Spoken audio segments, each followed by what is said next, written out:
Hello students, आज का जो हमारा टॉपिक है वो पॉलीजेनिक इनहेरिटेंस से रिलेटेड है। यानी पॉलीजेनिक इनहेरिटेंस है। मेंडल के सोच रहे होंगे बच्चों आप, ये मेंडल मेंडल हर बार मेंडल आ जाता है, लेकिन काम ही कुछ ऐसा किया था मेंडल ने कि हमें उनका नाम हर बार लेना पड़ता है और हर बार लेना पड़ेगा। पॉलीजेनिक जो इनहेरिटेंस है, इसके टर्म से इसका मीनिंग निकालते हैं। पॉली मीन्स होता है बहुत सारे, मैनी, और जेनिक मीन्स जीन, बहुत सारे जीनों की इनहेरिटेंस। इनहेरिटेंस तो जानते ही हो आप, किसी एक पीढ़ी से दूसरी पीढ़ी में किसी भी कैरेक्टर का ट्रांसफर होना। तो पॉलीजेनिक इनहेरिटेंस, जिसका दूसरा नाम है multiple factor gene reaction. It means इसके वर्ड से जो मीनिंग निकल रहा है वो ये है कि बहुत सारे जीनों की इनहेरिटेंस, वंशागति हमें पढ़नी है, और ये किसी भी ट्रेट को। पॉलीजेनिक इनहेरिटेंस का मतलब है कि मैनी 3 या मोर जीन्स किसी एक ट्रेट या कैरेक्टर को कंट्रोल करते हैं। In this term polygenic means more than 3 या मोर देन जो जीन्स रहते हैं वो किसी एक सिंगल कैरेक्टर यानी ट्रेट को कंट्रोल करते हैं। इन दिस टर्म यही एक्सप्लेन करना है। ये जो टर्म है polygenic inheritance, Mendel's terminology Mendelism हमने पढ़ा, ये उसका एक्सेप्शन है। मेंडल के जो एक्सेप्शन अभी तक हम पढ़ चुके हैं, मैं आपको नाम काउंट करवा देता हूं। सबसे पहले जो हमने डिस्कशन किया था वो इनकम्प्लीट डोमिनेंस, ये मेंडल का एक्सेप्शन था। नंबर 2 कोडोमिनेंस, कोडोमिनेंस भी मेंडल का एक्सेप्शन है। लिंकेज को डिस्कशन किया था हमने, लिंकेज भी ये मेंडल का एक्सेप्शन है। उसके अलावा हमने एक और किया था मल्टीपल जीन, जो कि कोडोमिनेंस के जस्ट बाद ही हमने डिस्कशन किया था, जिसका बेस्ट एग्जांपल था ABO blood group system. Next जो टर्म है वो पॉलीजेनिक टर्म है। इसके अलावा एक टर्म और आएगी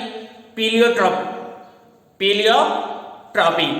उसके अंदर क्या होता है, उसके अंदर मैनी जो ट्रेट्स रहते हैं उनको एक जीन कंट्रोल करता है। यानी ये कुछ टर्में थी जो कि मेंडल का एक्सेप्शन यानी अपवाद है। तो आज जो हम टुडे डिस्कशन करने वाले हैं वो पॉलीजेनिक इनहेरिटेंस, यानी बहुत सारे जीन किसी एक ट्रेट या कैरेक्टर को कंट्रोल करते हैं। जनरली एग्जांपल लेते हैं, ह्यूमंस का एग्जांपल लेते हैं, ह्यूमन की skin colour and human Heights.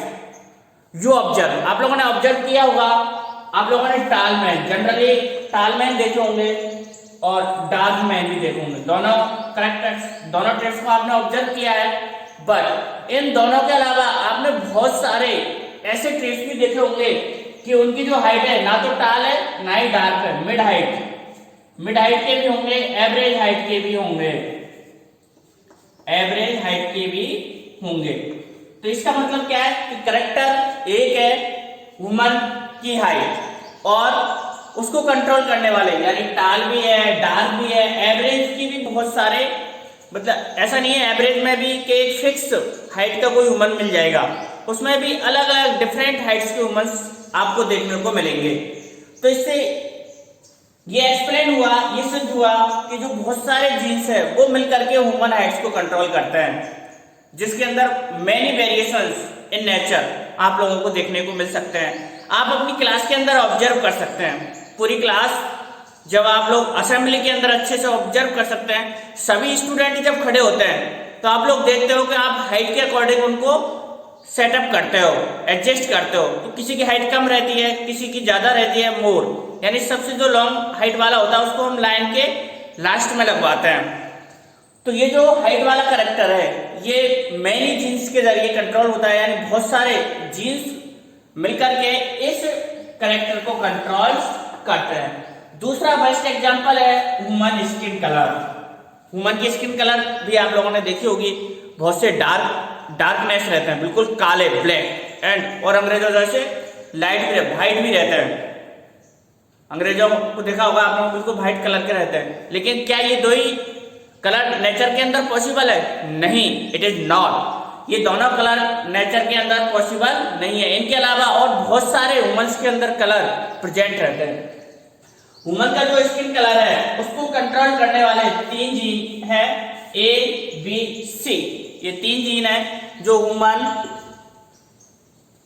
के स्किन कलर को कंट्रोल करते हैं। ये डोमिनेंट एंड रिसेसिव। तो जब ये डोमिनेंट फॉर्म में होंगे यानी कैपिटल फॉर्म में होंगे, इट इज डोमिनेंट फॉर्म, तो ये डार्क कलर यानी डार्कनेस को शो करेंगे, यानी बिल्कुल ब्लैक कलर। आप लोगों ने देखा होगा मंगोल प्रजाति के जो वुमेन्स रहते हैं, कभी क्रिकेट मैच देखा होगा आपने, कार्ड ऊपर के बारे में सुना हो, साउथ अफ्रीका टीम के जो खिलाड़ी रहते हैं वो बहुत काले होते हैं। तो बाकी ये समझ सकते हैं कि ये जो डोमिनेंट ट्रेट है उसके जीन पाए जाता है और ये डार्क कलर के लिए रेस्पॉन्सिबल है।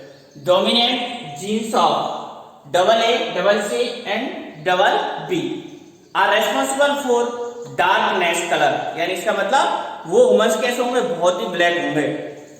अगर यही जीन्स रिसेसिव फॉर्म में स्मॉल a, स्मॉल b और small c, it means recessive form.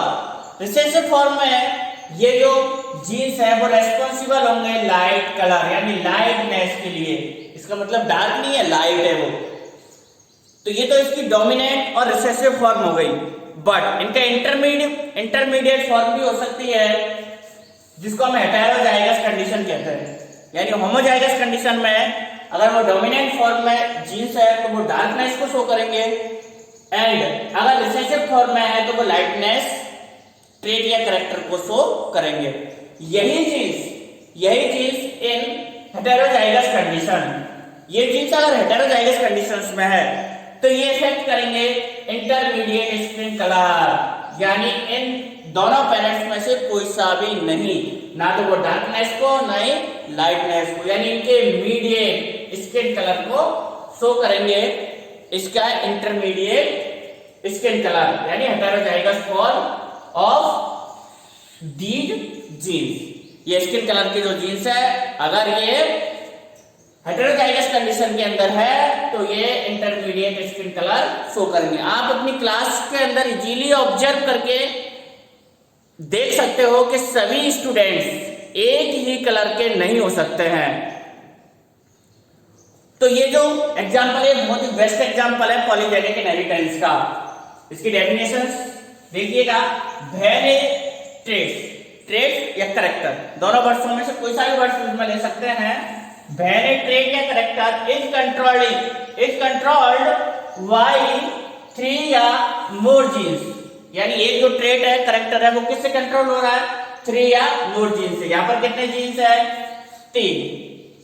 Is called polygenic inheritance. तो इस प्रकार का इनहेरिटेंस पॉलीजेनिक इनहेरिटेंस कहलाता है। यानी मेंडल के जो एक्सपेरिमेंट हमने डिस्कशन किए थे वो सिंगल जीन इनहेरिटेंस थे, 2 जीन इनहेरिटेंस थे, इससे मोर देन हमने डिस्कशन नहीं किया। यानी एक जीन किसी एक ट्रेट या कैरेक्टर को कंट्रोल कर रहा था। जैसे जो प्लांट की हाइट थी, या तो उसकी प्लांट की हाइट टाल थी या डॉर्क थी, यानी एक जो जीन है वो एक कैरेक्टर को वहां पर और उसके 2 अल्टरनेटिव फॉर्म को कंट्रोल कर रहा था। लेकिन यहाँ पर जस्ट अलग है, डिफरेंट है उससे, इसलिए ये एक्सेप्शन ऑफ मेंडेलिज्म कहलाता है, एक्सेप्शन ऑफ मेंडेलिज्म। और इस प्रकार के जीन जिसमें ट्रेट या कैरेक्टर को बहुत सारे मेनी जीन्स के जरिए कंट्रोल किया जाता है, तो ये जो जीन्स है वो पॉलीजेनिक जीन्स कहलाते हैं। एंड अदर नेम एडिकेटेड जीन्स या क्यूमुलेटिव जीन्स। क्यूमुलेटिव का मतलब है एक प्रकार का संचय या बहुत सारे जीनों का ग्रुप। एडिटेटिव का मतलब भी यही है, यानी जिसमें मोर देन 1 जीन का प्रभाव किसी एक कैरेक्टर पर पड़ता है। एडिटेटिव मतलब ऐड होकर के, यूं समझ सकते हैं आप लोग कि ये 3 जीन है A, B, C, तो इनका एडिशन किसी एक ट्रेट या कैरेक्टर को शो कर रहा है, तो ये होगा एडिटेटिव या क्यूमुलेटिव जीन्स। पॉलीजेनिक जीन्स में किसी कैरेक्टर को शो करने के लिए जो रेस्पॉन्सिबल जीन्स है उनके अलावा एनवायरमेंटल इन्फ्लुएंस भी इफेक्ट होता है, यानी एनवायरमेंटल का प्रभाव भी इन ट्रेट पर पड़ता है। यानी किसी कैरेक्टर्स को शो करने के लिए जब बहुत सारे जीन्स उसको कंट्रोल कर रहे हैं तो उसमें एनवायरमेंटल का फैक्ट भी जांचा जाता है कि एनवायरमेंटल का कोई प्रभाव तो उस पर नहीं पड़ रहा है और एनवायरमेंटल का प्रभाव उस पर पड़ता है। Besides the involvement of multiple genes, polygenic inheritance also take into account the influence of environment. यानी एनवायरमेंट का प्रभाव भी इस प्रकार के ट्रेट्स में बहुत महत्वपूर्ण होता है और एनवायरमेंटल का प्रभाव इस प्रकार के ट्रेटों में शो होता है। तो बच्चों, ये पॉलीजेनिक इनहेरिटेंस था जिसके बारे में हमने डिस्कशन किया। एक बार मैं दोबारा अगेन इसको रिपीट कर देता हूं कि इसमें पॉली जैसा इसका टर्म से लग रहा है कि जिसमें बहुत सारे जीन्स मिलकर के, मैनी जीन्स मिलकर के किसी एक सिंगल ट्रेट को, बहुत सारे जीन्स मिलकर के एक सिंगल ट्रेट में कैरेक्टर को कंट्रोल करते हैं, तो ये इनहेरिटेंस पॉलीजेनिक इनहेरिटेंस कहलाती है। अगला जो टर्म है उसको अभी हम डिस्कशन करेंगे।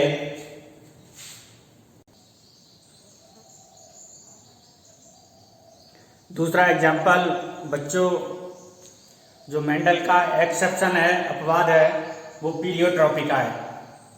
अभी इससे पहले हमने जो पीलोजेनिक पॉलीजेनिक इनहेरिटेंस पढ़ा था। दूसरी another term is pleiotropy. Just opposite meaning है इसका, जो अभी अभी हमने पॉलीजेनिक इनहेरिटेंस में पढ़ा था। इन दिस टर्म,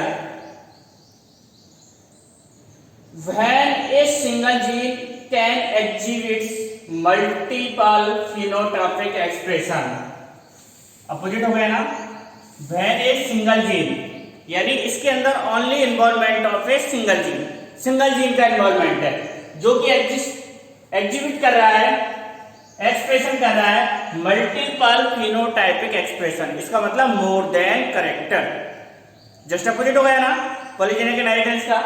यानी पीलियोट्रॉपी के अंदर जो एक सिंगल जीन है, जिसका एग्जांपल हम पढ़ेंगे फिनाइलकीटोनुरिया, इसका एक ही सिंगल जीन मैनी कैरेक्टर्स को इफेक्ट करता है, बहुत सारे कैरेक्टर्स को प्रभावित करता है।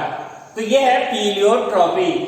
When a single gene can activate multiple phenotypic expression, जिसके अंदर एक ही जीन के प्रभावित होने पर मैनी कैरेक्टर्स प्रभावित हो जाते हैं, वो है पीलियोट्रॉपी। और इस प्रकार के जो जीन्स है, सच जीन्स इज कॉल्ड पीलियोट्रॉपिक जीन्स। और इन जीन्स को क्या कहते हैं? पीलियोट्रॉपिक जीन्स कहते हैं। इसका जो मेन रीजन है पीलियोट्रॉपी का, यानी इसका जो इफेक्ट है, वो जीन की मेटाबॉलिक पाथवे के दौरान से होता है। जीन जब किसी भी प्रोसेस को कंप्लीट करता है तो उसकी जो मेटाबॉलिक पाथवे है, तब ये अपना फिनोटाइपिक एक्सप्रेशन शो करते हैं। यानी पीलियोट्रॉपी के इस प्रकार के मैनी केसेज, 100% तो नहीं कह सकते हैं, बट इन मोस्ट केसेज, अधिकतर केसेज में ये होता है कि जीन जब किसी प्रोसेस का मेटाबॉलिक पाथ कंप्लीट करता है, तब इस प्रकार के फिनोटाइप्स शो होते हैं। और इसके बेस्ट एग्जांपल जो एनसीईआरटी बुक्स के अंदर मेंशन है, 12th क्लास की जो एनसीईआरटी बुक्स है उसके अंदर इसके एग्जांपल जो मेंशन है, बच्चों आप लोगों को डेफिनेशंस के साथ साथ इसके एग्जांपल भी अच्छी तरह से लर्न करने हैं। एग्जांपल जो नीट की एग्जाम्स वगैरह रहती है आजकल, तो सीबीएसई बोर्ड की जो मेन एग्जाम्स रहती है उसमें भी मल्टीपल चॉइस क्वेश्चन आने लग गए, तो बहुत प्रबल संभावना बनती है कि इस प्रकार के प्रश्न मल्टीपल चॉइस क्वेश्चन में आ जाते हैं। तो इसका एक तो बेस्ट एग्जांपल है फेनिलकीटोनुरिया डिजीज, और दूसरी डिजीज है सिकल सेल एनीमिया। यानी पीलियोट्रॉपी के जो एग्जांपल है उसमें दो डिजीज के एग्जांपल है, सिकल सेल एनीमिया और फेनिलकीटोनुरिया। तो देखते हैं कि यहाँ पर एक जो जीन्स है वो किस प्रकार से इफेक्ट करता है। ये जो डिजीज है, पहले तो ये देख लीजिएगा फेनिलकीटोनुरिया डिजीज क्या होती है। इस डिजीज के अंदर एक सिंगल जीन, का म्यूटेशन होता है। जो क्रोमोसोम रहता है उसके 12th नंबर का जो क्रोमोसोम है वो म्यूटेट हो जाता है। एक जीन म्यूटेट हो गया, ये ऑटोसोमल करैक्टर का एग्जांपल भी है। यानी जीन जो क्रोमोसोम्स होते हैं वो 2 टाइप्स के होते हैं, सेक्स क्रोमोसोम्स और ऑटोसोम क्रोमोसोम्स। तो ये ऑटोसोम क्रोमोसोम का भी बेस्ट एग्जांपल है। आगे हम डिजीजों के अंदर डिस्कशन करेंगे। तो इसके अंदर एक जीन प्रभावित होता है, उसमें म्यूटेशन होता है और उससे इफेक्ट कितने हो गए, मेंटल रिटार्डेशन, यानी दिमागी रूप से कमजोर हो जाता है इस प्रकार का बच्चा। एंड रिडक्शन इन हेयर, और बालों की कमी हो जाती है। एंड तीसरा स्किन पिगमेंटेशन, और जो स्किन कलर है, स्किन का जो पिगमेंटेशन है उस पर भी इफेक्ट करता है। तो ये डिजीज किस प्रकार से होती है? एक्चुअली में जो नॉर्मल प्रोसेस है बॉडी में, इस एंजाइम की एक एंजाइम होता है फेनिलएलैनिन हाइड्रोक्सिलेज। एंजाइम का नाम क्या है? फेनिलएलैनिन हाइड्रोक्सिलेज। तो ये जो एंजाइम है जनरल या नॉर्मल प्रोसेस में हम कह सकते हैं कि फेनिलएलैनिन अमीनो एसिड्स को टायरोसिन में चेंज कर देता है।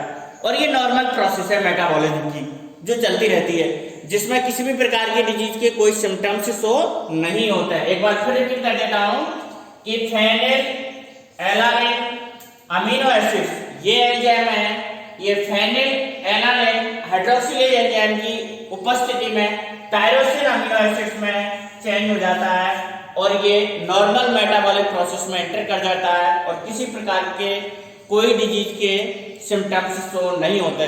बट जब इस एंजाइम की कमी हो जाती है जीन म्यूटेशन के कारण, एक सिंगल जीन म्यूटेशन, क्योंकि एक सिंगल जीन है जो इसके फॉर्मेशन के लिए रेस्पॉन्सिबल है, अगर उसी जीन में म्यूटेशन हो जाता है तो आप लोग जानेंगे कि जब इसमें म्यूटेशन होगा तो इस जीन का प्रोडक्शन, इस एंजाइम का प्रोडक्शन नहीं होगा, फेनिलएलैनिन हाइड्रोक्सिलेज।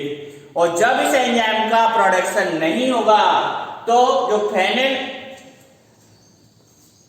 अमीनो एसिड्स है वो किस में चेंज नहीं होगा, टायरोसिन में चेंज नहीं होगा। तो फिर ये किस में चेंज हो जाएगा, फिर ये चेंज हो जाएगा फेनिलपाइरुविक अमीनो एसिड्स में। किस में चेंज हो जाएगा बच्चों, फेनिलपाइरुविक अमीनो एसिड्स में। जब ये फेनिलपाइरुविक अमीनो एसिड्स में चेंज हो जाएगा तो इसका एक्युमुलेशन ब्रेन के अंदर हो जाता है, ब्रेन के अंदर इसका डिपोजिशन हो जाता है। और जब ये ब्रेन के अंदर डिपोजिशन होगा तब ये अपने डिजीज के सिम्टम्स शो करेगा, यानी mental retardation, reduction in hair, skin pigmentation. तो ये एग्जाम्पल है पीलियोट्रॉपी का, यानी समझ में आ गया। एक बार फिर एग्जाम्पल को मैं रिपीट कर देता हूं। पीलियोट्रॉपी जिसके अंदर एक सिंगल जीन बहुत सारे फिनोटाइपिक कैरेक्टर को प्रभावित करता है, इसका बेस्ट एग्जांपल फेनिलकीटोनुरिया है। दूसरा एग्जांपल सिकल सेल एनीमिया है। सिकल सेल एनीमिया में भी जो 11वें नंबर का क्रोमोसोम्स है, सिंगल जीन, 11वें क्रोमोसोम्स के सिंगल जीन में म्यूटेशन होता है जिससे सिकल सेल एनीमिया डिजीज होती है। इसमें क्या होता है, इसमें मैं आप लोगों को बता देता हूं कि इसमें एक जो जीन का कोडॉन है GUGAG और एक दूसरा होता है GUG। तो इस सिकल सेल एनीमिया के अंदर GAG कोडॉन और GUG कोडॉन, ये दो कोडॉन है। तो इसमें जीन म्यूटेशन के कारण क्या रहता है कि जो A कोडॉन है वो किससे रिप्लेस हो जाता है, U कोडॉन से। यानी अब अस्तित्व में कौन सा कोडॉन आ गया, GUG। जब GUG कोडॉन अस्तित्व में आ जाता है तो इनके फंक्शन चेंज हो जाता है। AUG, GUG कोडॉन जो काम कर रहा था ग्लूटामिक अमीनो एसिड्स के फॉर्मेशन का, वो फॉर्मेशन स्टॉप हो जाता है और GUG कोडॉन के अस्तित्व में आने से ये एक नया amino acid valine amino acids का फॉर्मेशन करता है। और जब इस अमीनो एसिड्स का फॉर्मेशन होता है तो ये आरबीसी की शेप को चेंज कर देता है और फिर इस प्रकार की आरबीसी ऑक्सीजन को कैरी नहीं कर पाती है। और ये ऑक्सीजन को कैरी नहीं करेगी तो जनरली इस प्रकार की डिजीज में ब्लड की कमी समझी जाती है, इसलिए एनीमिया होता है। और आरबीसी की शेप चेंज हो गई इसलिए इसको सिकल सेल कहते हैं। सिकल सेल आप लोग जानते हो कि आजकल तो घरों में चाकू ने स्थान ले लिया, यानी पहले हाशिए हुआ करते थे, उसकी शेप कॉमा जैसी हुआ करती थी, इस प्रकार की, तो उस टाइप की इसकी शेप हो जाती है आरबीसी की, इसलिए इसका नाम सिकल सेल पड़ा है। तो बच्चों ये पीलियोट्रॉपी के बहुत ही बेस्ट एग्जाम्पल थे। अब मैं आप लोगों को एक समरी बता देता हूं मेंडल के जितने भी आप। हेलो बच्चों, कुछ टेक्निकल इश्यूज आ गए थे इसलिए थोड़ा सा डिस्टरबेंस हुआ। हम डिस्कशन कर रहे थे एक्सेप्शन ऑफ मेंडेलिन। इन सभी के वीडियोज मैं बना चुका हूं, मैं पढ़ा चुका हूं। आप मेरे पिछले वीडियोज में इन सारी टर्म को डिटेल से एक्सप्लेन किया हुआ है, उनमें आप लोग देख सकते हैं। बस मैं यहाँ पर एक समरी या लिस्ट बता रहा हूँ आपको कि मेंडल के कौन कौन से अपवाद थे। मेंडल जो महान साइंटिस्ट थे जिन्होंने इतना बेहतरीन वर्क किया, उसके बाद जब इनकी और मोर डिस्कवरी हुई तो साइंटिस्टों ने कुछ अपवाद भी निकाले। बात भी ठीक थी, देखिएगा। पहला एग्जांपल इनकम्प्लीट डोमिनेंस का है, हमने पढ़ा था। जो रोज कलर है उसके अंदर इनकम्प्लीट डोमिनेंस के बेस्ट एग्जांपल के अंदर हमने एग्जांपल पढ़ा था स्नैपड्रैगन का, जिसको डिटेल से डिस्कशन किया था। एक मिराबेलास जलापा भी इसका एक एग्जांपल है, वो हालांकि आपके एनसीईआरटी बुक में मेंशन नहीं था, फिर भी आप दो एग्जांपल हर एक्सेप्शन के याद रखें। स्नैपड्रैगन। दूसरा है कोडोमिनेंस, जिसके अंदर पेरेंट्स के दोनों कैरेक्टर प्रोजेनी के अंदर होते हैं, वो कोडोमिनेंस है। और इसका जो बेस्ट एग्जांपल था कोडोमिनेंस का, एबीओ ब्लड ग्रुप सिस्टम, जिसके अंदर एबीओ ब्लड ग्रुप। कोडोमिनेंस का बेस्ट एग्जांपल क्या था? एबी ब्लड ग्रुप, यानी जब पेरेंट्स के अंदर ए और बी दोनों अलग अलग होंगे तो अगर वो शो करते हैं एबीए ब्लड ग्रुप प्रोजेनी में, तो एक कोडोमिनेंस का एग्जांपल है। एक बेस्ट एग्जांपल और था Rohan colour in cattle. Cattle के अंदर रोहन कलर का भी बेस्ट एग्जांपल है। मल्टीपल एलिल्स, ये भी बेस्ट एग्जांपल है ह्यूमन के एबीए ब्लड ग्रुप्स का। यानी इसके अंदर भी क्या होता है कि बहुत सारे एलिल्स किसी को कंट्रोल करते हैं। थोड़ा कंफ्यूजन तो नहीं हुआ आप लोगों को कि सर ये मल्टीपल एलिल पॉलीजेनिक इनहेरिटेंस, इसमें भी तो यही होता है पॉलीजेनिक? नहीं बच्चों, दोनों में डिफरेंस है। यहाँ मल्टीपल एलिल्स की बात कर रहे हैं, यहाँ पर पॉलीजीन्स की बात कर रहे हैं, तो डिफरेंस समझिएगा। यहाँ पर तो एक ही जीन था लेकिन उसके एलिल्स, मेंडल के तो क्या एक जीन्स के 2 एलिल्स थे, और यहाँ पर एक जीन्स के मोर देन 2 एलिल्स है। यानी मल्टीपल एलिल्स में तीन आईए, आईबी और आई, ये 3 एलिल्स थे जो कि ह्यूमन के ब्लड ग्रुप सिस्टम को कंट्रोल कर रहे थे। और एक बात कि जो मल्टीपल एलिल्स है उसके जो एलिल्स रहते हैं वो किसी एक सिंगल डीएनए के स्टैंड पर लोकेटेड रहते हैं।